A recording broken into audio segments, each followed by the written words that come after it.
Assalamualaikum warahmatullahi wabarakatuh. Waalaikumsalam.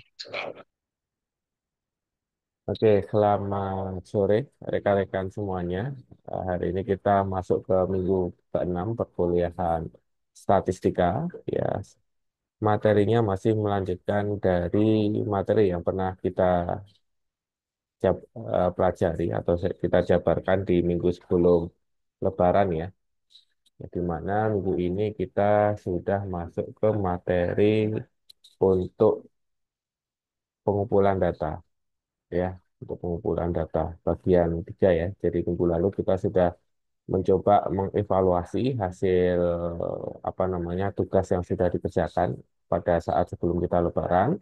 Selanjutnya di pengumpulan data bagian yang ketiga ini kita akan melihat berbagai macam pengujian yang nantinya bisa dikembangkan untuk eh, apa namanya produk PBL rekan-rekan. Tentu saja dari pembelajaran minggu ini itu nantinya akan mengarah ke tugas yang akan kita bahas juga, kita evaluasi di minggu depan. Ya, jadi nanti tujuan dari materi ini ada tugas di akhir sesi yang sifatnya kelompok, tapi nanti tugasnya itu disubmisi oleh setiap mahasiswa ya, sifatnya individu meskipun pekerjaannya bersifat kelompok. Jadi pokok bahasan di sini ada tiga pokok bahasan besar. Yang pertama terkait dengan instrumen kuesioner. Kemudian yang kedua adalah metode pengujian perangkat lunak yang tentu saja akan berkaitan dengan perangkat lunak yang teman-teman kembangkan di masing-masing PBL-nya. Dan yang ketiga adalah membuat instrumen pengujian produk PBL. Ya, nanti ada rencana pengujian produk PBL yang nanti akan menjadi tugas teman-teman di minggu ini dan akan kita presentasikan atau kita review sama-sama di minggu depan. Dalam memahami tentang instrumen kuesioner, maka kita perlu memahami apa itu kuesioner atau angket. Ya. Kuesioner atau angket adalah sebuah alat atau instrumen yang digunakan untuk mengumpulkan informasi dari responden dengan cara mengajukan sejumlah pertanyaan secara sistematis untuk mengumpulkan data yang relevan mengenai suatu topik atau permasalahan tertentu. Jenis kuesioner itu dibagi menjadi dua, ada yang tertutup dan ada yang terbuka. Kalau yang tertutup itu pertanyaannya disertai dengan pilihan jawaban yang sudah ditentukan. Misalnya pilihan ganda atau dua pilihan iya atau tidak. Sedangkan pertanyaan atau kuesioner terbuka itu pertanyaan yang memberikan kebebasan kepada responden untuk menjawab dengan penjelasan atau opini pribadi mereka. Jadi itu perbedaannya ya. Kalau tertutup itu jawabannya sudah ditentukan oleh si pemberi, si pembuat kuesioner. Tapi kalau yang terbuka itu murni adalah jawaban dari respondennya. Jadi seperti pertanyaan esai lah untuk instrumen kuesionernya. Untuk komponen kuesioner itu terdiri dari 5 bagian utama. Yang pertama adalah judul yang menyebutkan topik atau tema utama dari kuesioner. Kemudian yang kedua adalah pengantar yang memberikan penjelasan singkat tentang peneliti, apa tujuan kuesionernya, cara mengisinya, dan memastikan responden mengenai kerahasiaan jawaban mereka. Yang ketiga adalah pertanyaan demografi, misalkan usia, jenis kelamin, dan mengarah ke identitas atau mengarah ke subjek respondennya, ya siapa, usia, jenis kelamin, jabatan, ya ataupun informasi-informasi demografi lainnya. Kemudian pertanyaan inti yang merupakan isi pertanyaan-pertanyaan yang berkaitan dengan topik utama kuesioner. Dan yang terakhir diakhiri oleh dengan penutup yang menyampaikan ucapan terima kasih kepada responden atau memberikan informasi jika ada tindak lanjut dari survei ini. Oke, sebagai contoh, komponen kuesioner itu disajikan dalam contoh di slide ini. Ini terdiri dari 5 komponen utama yang sudah dijelaskan secara eksplisit. Yang pertama adalah di sini ada bagian yang pertama, yaitu adalah judul. Ya, judulnya ini adalah kuesioner kepuasan pelanggan terhadap layanan restoran XYZ. Kemudian bagian yang kedua adalah pengantar. Di sini ada pernyataan atau apa namanya penjelasan yang menjelaskan bahwa pertama ucapan terima kasih ya, kemudian yang kedua adalah eh, pernyataan yang mengharapkan keseluangan waktu bagi responden dan juga berkaitan dengan kerahasiaan jawaban ya, yang di sini akan dijaga kerahasiaannya dan digunakan hanya untuk keperluan peningkatan layanan. Dan yang ketiga adalah pertanyaan berkaitan dengan informasi demografis. Di sini ada tiga pertanyaan, meliputi usia, jenis kelamin, dan seberapa sering responden mengunjungi restoran tersebut.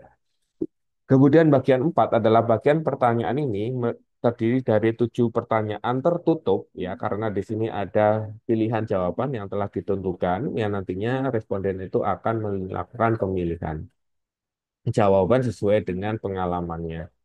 Dan yang bagian eh, 3 ini adalah pertanyaan terbuka. Ya, jadi di kuesioner ini ada dua pertanyaan, ada pertanyaan tertutup. Kemudian pertanyaan terbuka. Di sini pertanyaan terbuka memberikan dua soal, ya. Apa yang paling, maaf, dua butir soal kuesioner, yaitu apa yang paling Anda sukai dari restoran XYZ dan apa saran Anda untuk peningkatan layanan kami. Dan tentu saja kuesioner ini diakhiri dengan komponen kuesioner yang terakhir, yaitu penutup. Ya, setidaknya ada ucapan terima kasih karena responden itu sudah meluangkan waktu dalam melakukan atau memberikan jawaban terhadap kuesioner yang diberikan. Tapi realitanya memang gitu ya, teman-teman, ketika kita melakukan penyebaran kuesioner, itu presentase kesadaran responden untuk mengisi kuesioner itu relatif rendah. Jadi memang ada beberapa cara yang perlu kita lakukan untuk meningkatkan strategi supaya responden itu banyak dalam mengisi kuesioner. Salah satunya misalnya memberikan benefit khusus pada responden yang menjawab pertanyaan. Ya, kalau beberapa kasus seperti memberikan saldo Gojek gitu ya, ataupun pulsa gitu ya, dan setidaknya itu akan memberikan apa namanya dorongan supaya responden itu mau memberikan meluangkan waktu untuk mengisi kuesioner. Dan berikut adalah ragam metode pengujian perangkat lunak yang nantinya akan kita diskusikan setelah adzan ya. Ini kita break dulu 5 menit. Jadi kita pause dulu. Baik, melanjutkan materi berkaitan dengan ragam metode pengujian perangkat lunak. Itu bisa diklasifikasikan menjadi 4. Ada berdasarkan pendekatan, berdasarkan level pengujian, berdasarkan tujuan pengujian, dan berdasarkan akses ke kode program. Kita lihat untuk ragam yang pertama, berdasarkan pendekatan dibedakan menjadi dua, yaitu manual dan otomatis. Kalau manual itu dilakukan oleh penguji yang secara langsung melakukan interaksi dengan aplikasi untuk menemukan bug dan memastikan fungsionalitas sebuah spesifikasi. Sedangkan kalau dengan pendekatan otomatis itu menggunakan alat atau script untuk menjalankan pengujian secara otomatis. Sedangkan kalau berdasarkan level pengujian itu juga dibedakan menjadi 4 ya. Ada unit testing yaitu di mana pengujian unit dilakukan pada bagian terkecil dari perangkat lunak biasanya berupa fungsi atau modul individu untuk memastikan bahwa setiap unit kode bekerja dengan benar. Sedangkan yang kedua adalah integration testing, itu adalah pengujian integrasi bertujuan untuk memeriksa bagaimana modul-modul yang berbeda bekerja bersama-sama. Ini memastikan bahwa modul yang telah terpisah berfungsi dengan baik saat digabungkan. Kemudian yang ketiga adalah sistem testing, yaitu pengujian sistem dilakukan pada keseluruhan aplikasi untuk memverifikasi bahwa perangkat lunak berfungsi sesuai spesifikasi dan persyaratan.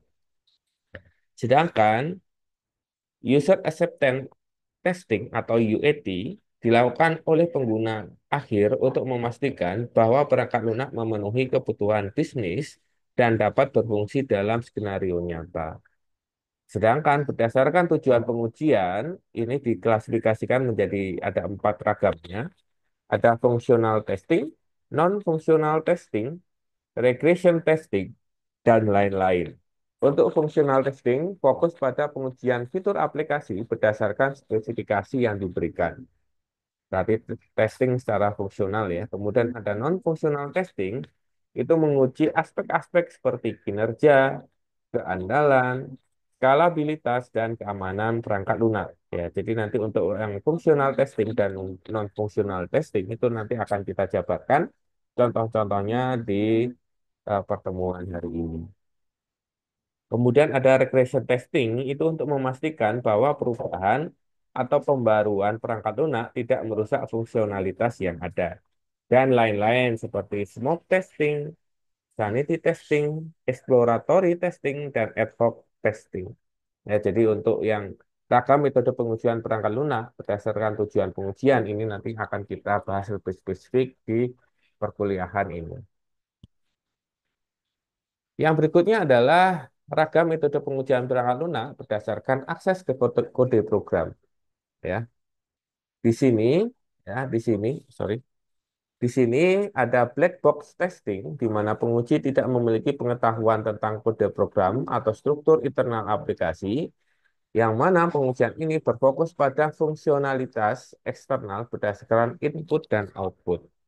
Ya, sedangkan white box testing dilakukan dengan pemahaman mendalam tentang kode program, di mana penguji memeriksa alur logika, kondisi, dan jalur eksekusi dalam kode. Sedangkan yang terakhir, gray box testing itu menggabungkan elemen dari pengujian black box dan white box, ya, di mana penguji memiliki akses terbatas ke struktur internal aplikasi dan menguji berdasarkan kombinasi input, output, dan beberapa pemahaman kode.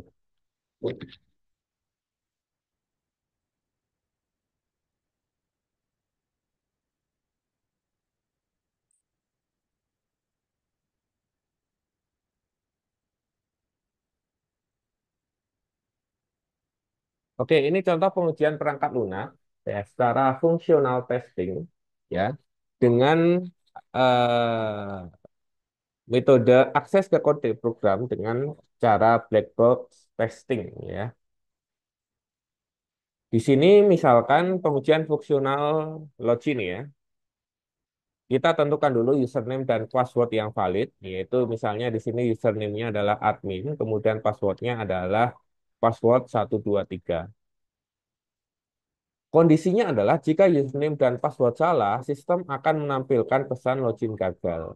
Sedangkan jika username dan password benar, maka sistem menampilkan pesan login berhasil. Ya, kemungkinan username password itu bisa benar, salah, dan kosong. Maka kita melakukan berapa studi kasus ya pengujian. Di sini ada test case 1 sampai dengan 9 di mana kita akan mencoba dengan menggunakan username yang benar, kemudian ada beberapa kondisi input password yang benar, password yang salah, dan password yang kosong. Kemudian kita mencoba juga menggunakan username yang salah, kemudian mencoba password dengan inputan benar, salah dan kosong juga, dan juga username kosong dengan mencoba juga menggunakan password yang benar, password yang salah, dan password yang kosong. Kemudian dengan menggunakan metode black box testing pada perangkat pengujian perangkat lunak secara fungsional testing, maka kita kemudian melakukan penghimpunan data ya, dari test case, kemudian kita mencoba melakukan input username dan password, ya di mana ini kondisinya adalah hanya username dan password yang keduanya benar, maka login berhasil. Jika tidak salah satu atau tidak semuanya atau kosong semuanya, maka loginnya adalah gagal. Maka ekspektasi outputnya harusnya adalah login berhasil jika username dan passwordnya adalah berhasil, tapi kalau gagal maka semuanya adalah gagal. Namun ketika kita melakukan fungsional testing dengan menggunakan metode black box testing, ternyata didapatkan bahwa output nyatanya hasil test case itu adalah kita mendapati login berhasil di dua kondisi, yaitu ketika admin dan passwordnya benar dan ketika admin dan passwordnya dua-duanya kosong. Sehingga statusnya adalah dari 9 test case, ada satu yang tidak lulus. Tidak sesuai kondisi yang diharapkan, yaitu ketika dua-duanya kosong, maka dia akan menghasilkan login berhasil. Maka di sini kita perlu melakukan pengubahan atau perbaikan pada script di aplikasi yang Anda buat. Itu adalah contoh yang fungsional testing ya dengan metode black box testing. Di sini selanjutnya kita akan mencoba membahas contoh pengujian perangkat lunak secara non-fungsional testing ya dengan metode performance testing. Pengujian kinerja atau performance testing bertujuan untuk mengukur seberapa cepat dan efisien aplikasi berjalan di bawah beban tertentu. Kita menggunakan studi kasus sebuah situs web e-commerce yang perlu memastikan bahwa server mampu menangani 500 pengguna secara bersamaan. Maka instrumen yang kita gunakan adalah berjudul pengujian kinerja situs web e-commerce ya dengan tujuan untuk mengukur waktu respon dan throughput aplikasi di bawah beban. Ya karena kita ingin melakukan pengujian terkait performa aplikasi yang Anda buat. Lingkungannya apa? Lingkungannya adalah server web, database, dan 500 pengguna secara simultan. Alat yang digunakan, kita bisa menggunakan Gmeter, bisa menggunakan Apache Bench, atau Load Runner. Metode yang kita lakukan adalah melakukan simulasi 500 pengguna yang melakukan pencarian produk, menambahkan produk ke keranjang, dan check out. Dan kita melakukan pencatatan waktu respon untuk setiap tindakan. Ekspektasi dari performance testing ini adalah waktu respon tidak melebihi 2 detik di bawah beban 500 pengguna. Dan throughput server tidak menurun secara drastis. Hasil ujinya nanti dari instrumen ini adalah laporan waktu respon rata-rata, puncak beban, dan throughput. Berikutnya, untuk contoh pengujian perangkat lunak dengan cara non-functional testing, metode reliability testing, di sini reliability testing adalah pengujian kehandalan bertujuan untuk memastikan bahwa perangkat lunak dapat beroperasi secara konsisten selama jangka waktu tertentu tanpa gagal. Di sini kita menggunakan studi kasus aplikasi mobile yang harus berjalan selama 24 jam tanpa crash. Maka kita dapat membuat sebuah instrumen dengan judul pengujian kehandalan aplikasi mobile. Tujuannya adalah menguji stabilitas aplikasi selama penggunaan panjang.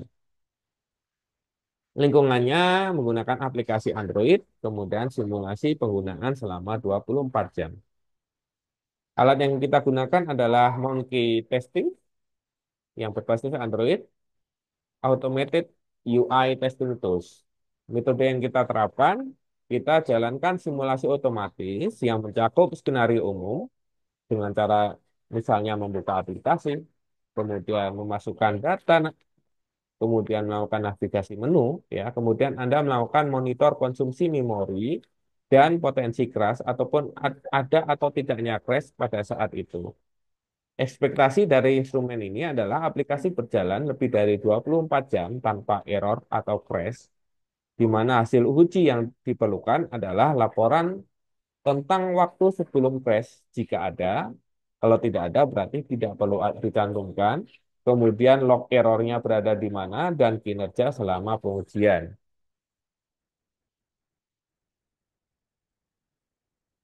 Metode yang ketiga, contoh pengujian perangkat lunak non-fungsional testing dengan metode scalability testing. Scalability testing atau pengujian skalabilitas itu digunakan untuk memeriksa bagaimana sistem berperilaku saat beban pengguna dan data meningkat. Studi kasusnya di sini kita menggunakan contoh aplikasi perbankan yang diuji untuk melihat bagaimana perilakunya saat menangani 1.000, 5.000, dan 10.000 transaksi per detik. Jadi scalability ya, jadi ada penjenjangan ya. Jadi kita mencoba dengan menggunakan beban 1.000 transaksi, 5.000 transaksi, dan 10.000 transaksi. Apakah dia konsisten itu ya? Maka di sini kita bisa membangun sebuah instrumen dengan judul pengujian skalabilitas aplikasi perbankan. Tujuannya adalah menguji performa aplikasi saat skala transaksi meningkat. Lingkungannya adalah server basis data, middleware front-end, ya. Kemudian alatnya kita menggunakan Gmeter, Gatling, atau Blastmeter. Metode yang kita gunakan, yang dilakukan adalah melakukan simulasi pada 1.000, 5.000, dan 10.000 transaksi per detik. Dan Anda melakukan Pencatatan waktu respon dan ketersediaan sistem di setiap tingkat beban. Ekspektasinya adalah aplikasi tetap responsif hingga 5.000 transaksi per detik. Dan penurunan performa terpantau di atas 10.000 transaksi per detik ya. Jadi harapannya pada rentang transaksi 1.000 sampai 5.000 itu masih konsisten dan menurun tuh mungkin pada saat dia lebih dari 10.000 transaksi per detik. Tapi kalau pada saat 5.000 atau sebelum 5.000 transaksi per detik itu sudah ada penurunan, berarti perlu dilakukan kaji ulang. Hasil ujinya adalah laporan tentang beban maksimal yang mampu ditangani oleh aplikasi. Oh, ternyata beban maksimalnya adalah misalnya 20.000 transaksi per detik. Seperti itu. Kemudian yang contoh yang keempat, dari pengujian perangkat lunak dengan metode non-functional testing, yaitu usability testing. Usability testing atau pengujian penggunaan diturunkan dari kata usability ya, bertujuan untuk memastikan bahwa antarmuka aplikasi mudah digunakan dan dipahami oleh pengguna akhir. Contoh studi kasusnya adalah aplikasi e-learning yang perlu diuji untuk memastikan pengalaman pengguna yang mudah saat mencari materi pelajaran dan mengakses ujian. Maka kita dapat membuat sebuah instrumen dengan judul pengujian kegunaan aplikasi e-learning. Tujuannya adalah untuk mengukur kemudahan pengguna dalam menavigasi aplikasi. Lingkungannya adalah menggunakan pengujian langsung oleh pengguna atau menggunakan metode focus group. Alatnya adalah prototype testing tool, misalnya menggunakan Figma, Maze, atau bisa juga dengan menggunakan survei dari aplikasi yang sudah dilakukan oleh responden. Kemudian metodenya adalah kita minta tolong 10 pengguna untuk mencoba mencari materi pelajaran dan mengakses ujian. Nah, ini contohnya PBL-nya yang punya siapa ya, Nasid ya, kemarin juga pernah membangun aplikasi ini ya untuk pelatihan gitu ya. Jadi kita disuruh untuk mengakses materi pelajaran, kemudian rekam waktu yang diperlukan untuk setiap tugas, dan kumpulkan feedback tentang kesulitan yang dihadapi pengguna. Ekspektasinya, pengguna dapat menyelesaikan tugas dalam waktu 1 menit tanpa hambatan signifikan. Hasil ujinya adalah laporan berisi temuan tentang hambatan dalam kegunaan, waktu penyelesaian tugas, dan umpan balik pengguna. Ya, jadi itu teman-teman, ketika kita menentukan ekspektasi, metode dan lain sebagainya, itu bisa dikembangkan ya sesuai dengan harapan dan kebutuhan khususnya klien. Kemudian yang kelima, contoh pengujian perangkat lunak dengan metode non-functional testing adalah security testing. Security testing atau pengujian keamanan dilakukan untuk mengidentifikasi kerentanan dalam aplikasi yang dapat dieksploitasi oleh pihak luar ataupun pihak yang tidak bertanggung jawab. Contoh studi kasusnya adalah sebuah aplikasi perbankan online yang diuji untuk kerentanan seperti SQL injection, XSS atau cross-site scripting, dan manajemen sesi. Maka instrumen yang dikembangkan dengan judul pengujian keamanan aplikasi perbankan. Tujuannya adalah untuk memastikan aplikasi tahan terhadap serangan umum. Di sini kita menggunakan lingkungan aplikasi web perbankan, kemudian server basis data, dan tentu saja jaringan. Kemudian alat yang digunakan menggunakan OWASP ZAP, Book Suite, dan Nessus. Metodenya kita melakukan tes untuk SQL injection, XSS, dan serangan manajemen sesi. Coba masukkan input berbahaya ke dalam formulir input pengguna dan kita melakukan uji kekuatan kata sandi dan enkripsi data. Ekspektasinya adalah aplikasi harus tahan terhadap semua serangan dan memberikan pesan kesalahan yang tepat jika ada upaya injeksi kode. Hasil ujinya adalah laporan yang merinci setiap kerentanan yang ditemukan dan rekomendasi untuk perbaikan. Oke, bentar ya, kita ambil tes dulu.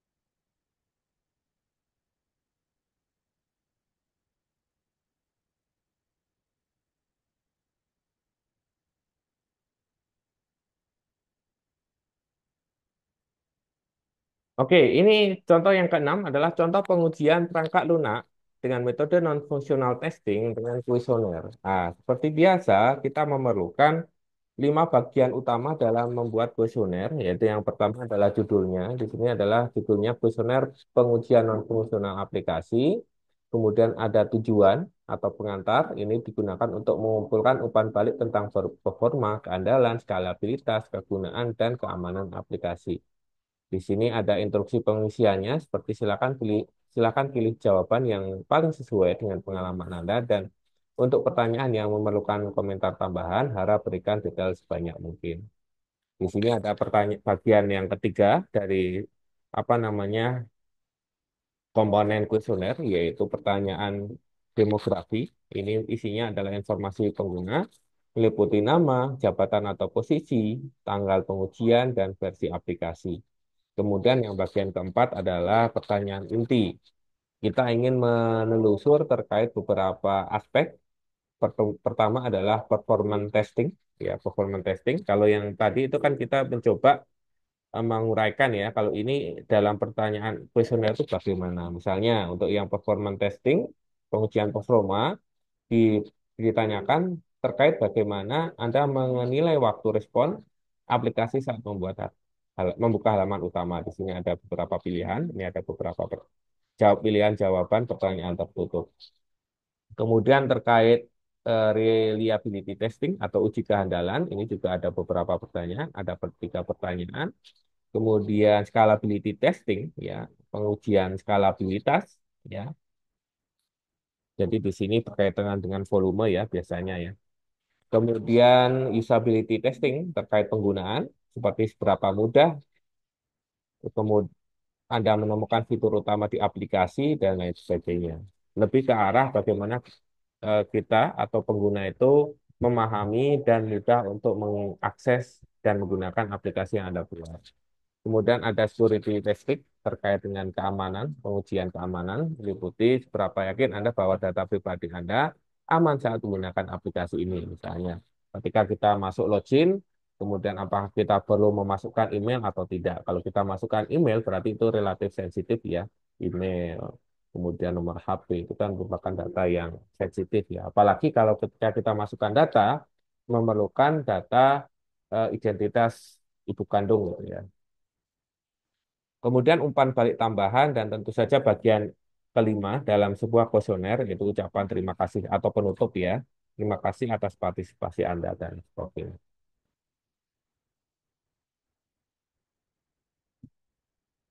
Di sini ada juga contoh kuesioner usability testing menggunakan metode System Usability Scale atau SUS ya. Di sini ada beberapa standar versi standar dalam sistem SUS ya, ada 10 poin. Ya, ini bisa juga kita translate dalam bahasa Indonesia ya. Jadi pilihan jawabannya ini juga merupakan pertanyaan tertutup, mulai dari sangat setuju, sangat tidak setuju sampai dengan sangat setuju. Misalnya pertanyaan pertama, I think that I would like to use this system. Kemudian I found the system unnecessarily complex. I thought the system was easy to use. Ya. Merasa penggunaan, apakah pengguna merasa mudah untuk menggunakan aplikasi? Ya, dan lain sebagainya. Ini ada beberapa standar pertanyaan standar yang ada di metode SUS. Bisa juga teman-teman kembangkan dari metode SUS ini. Ini contohnya kita ingin melakukan penjabaran kuesioner atau pengujian learning. Ya, kita klasifikasikan antar mukanya, kemudian umpan balik penilaiannya, personalisasinya bagaimana, komunitas pembelajaran bagaimana, interaktivitas bagaimana, dan lain sebagainya. Ini juga kita buat susun menjadi pertama pertanyaan tertutup, dibagi menjadi 4 kelas jawaban, seperti sangat setuju, setuju, tidak setuju, dan sangat tidak setuju. Kemudian ini contoh kuesioner untuk pengujian usability dengan kuesioner. Misalnya, ini bisa juga diturunkan dari standar pertanyaan, standar versi dari SUS ya, seperti usefulness, kemudian kemudahan penggunaan atau ease of use, kemudian dalam pemahaman, ease of easy of learning, dan satisfaction atau kepuasan. Ini contoh pengujian perangkat lunak ya untuk metode user acceptance testing. Ya, kita coba ya untuk lihat contohnya. Ini kemarin yang kelas yang satunya karena saya ngajar menggunakan fisikator jadi ada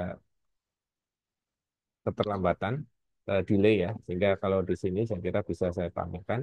Ini contoh sebuah sistem informasi pengadaan di sekolah atau disingkat dengan SIPLA. Ini adalah contoh dokumen UAT atau User Acceptance Testing pemilihan mitra pasar daring sistem informasi pengadaan di sekolah tahun 2021-2023. Ini dibuat oleh Pusat Data dan Informasi Kementerian Pendidikan dan Kebudayaan. Nah, kita akan langsung fokus ke sini.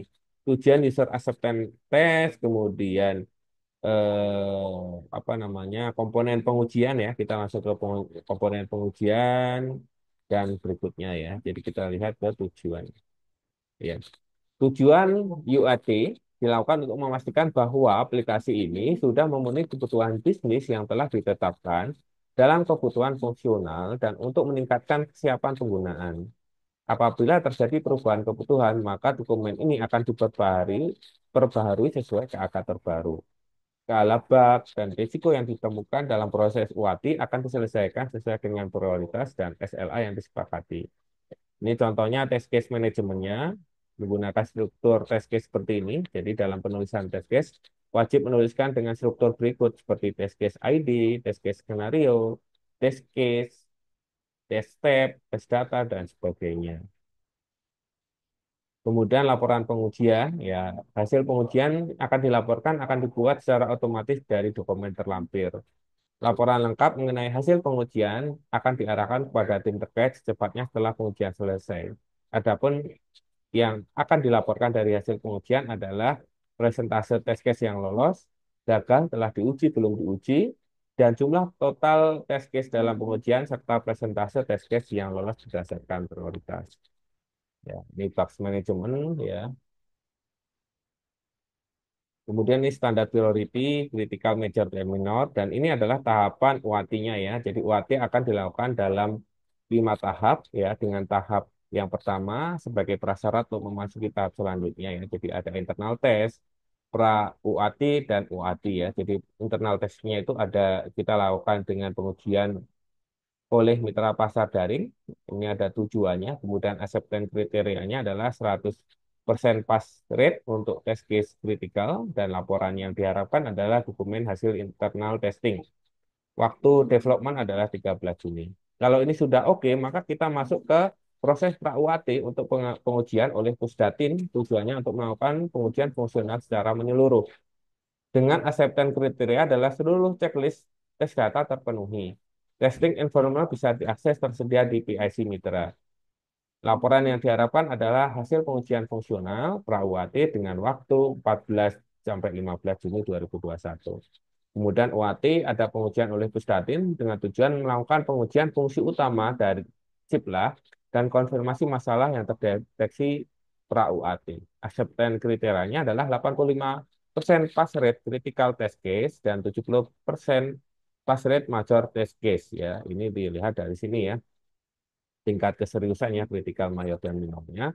Dan hasil laporannya adalah hasil pengujian fungsional UAT dan waktunya adalah di rentang 28 sampai 2 Juli 2021. Ya.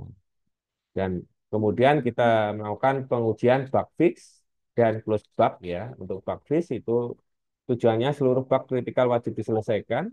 Acceptance kriteria adalah 100% fixed rate ya. Kemudian kalau untuk close bug ini menguji perbaikan bugs ya, di mana seluruh bug kritikal dan mayor adalah pas 100%.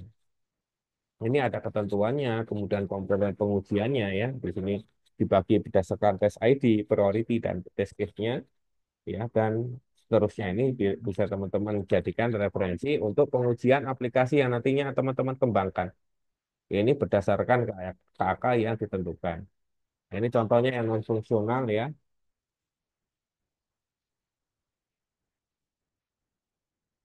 Nah, dan seterusnya.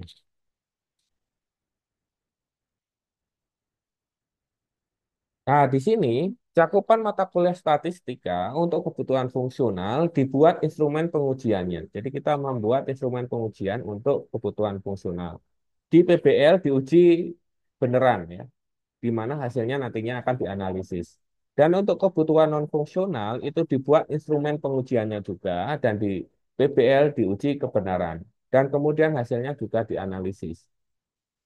Oleh karena itu, untuk tugas seminggu ke depan, itu silakan teman-teman kerjakan secara berkelompok, di mana tugasnya itu, meskipun dikerjakan secara di kelompok, itu harus disubmit secara individual. Tugasnya adalah membuat instrumen pengujian produk PBL, yaitu kita diharapkan kita membuat rancangan pengujian pengujian fungsional dan non-fungsional dari produk PBL Anda. Ya, tadi contohnya kalau yang fungsional menggunakan black box testing ya, kemudian non fungsional itu ada macam-macam ya, ada reliability, usability, scalability ya, sekuritas dan lain sebagainya. Ya, ini kita baru membuat rancangan pengujian yang nantinya akan kita terapkan ya. Tapi di akhir semester nanti rancangan ini benar-benar dilakukan. Jadi tugas statistika itu nanti beriringan sesuai dengan PBL yang teman-teman kerjakan. Ya, jadi ini tugasnya silakan buat rencana untuk pengujiannya. Dan teman-teman bisa melihat di sini untuk deadline pengerjaannya. Deadline pengerjaannya itu untuk kelas B dan C malam itu adalah ya tanggal 21 April ya. Jadi teman-teman masih ada waktu 4 hari 5 jam ya. Atau saya tambahkan ya waktu pengumpulannya ya, jamnya saja.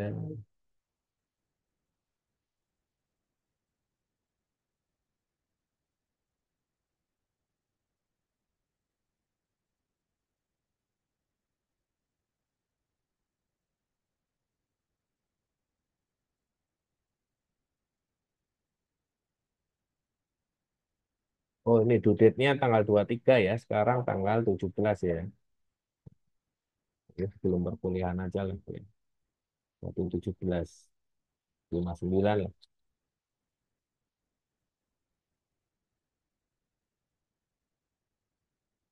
Oke, sampai di sini ada yang ditanyakan?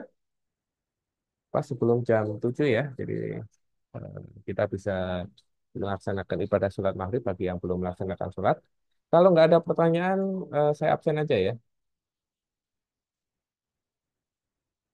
Mungkin untuk materi sudah selesai, jadi recordnya saya selesaikan.